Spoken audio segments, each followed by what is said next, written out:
ayina ebitendo Allah byeyeteena nabyo nga naawe wobiwulira otya, oba amannya ge yeeyita nga naawe wogawulira otya, ate nga kuye gamugwana era nga malungi wadde mu bwongo bwo olaba nga galinga agatakola ki, agatajja.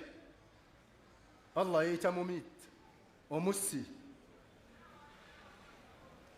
Kati gwe newoneka akasemu tekijja kweyita mussi, tekijja kweyita mussi, era kweyita mussi eyeeyisa ogenda mumusangawa, ogenda mumussi ogenda mumukola ki?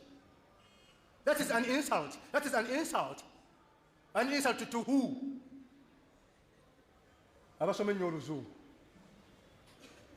That is minimizing other creatures. Kwisa mu bitonde byala maaso agambye al-mumit, yeye mussi.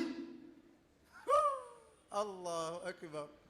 Abdul Fatih kaba tekaweddeemu kati omussi funa engeri gy'omukwata omusibe. Yeeyise ti huwa al-mumit, n'agamba Allah subhanahu wa ta'ala huwa al-ghani, ye mugagga tifenna, ate yagaggawaza al-mughni.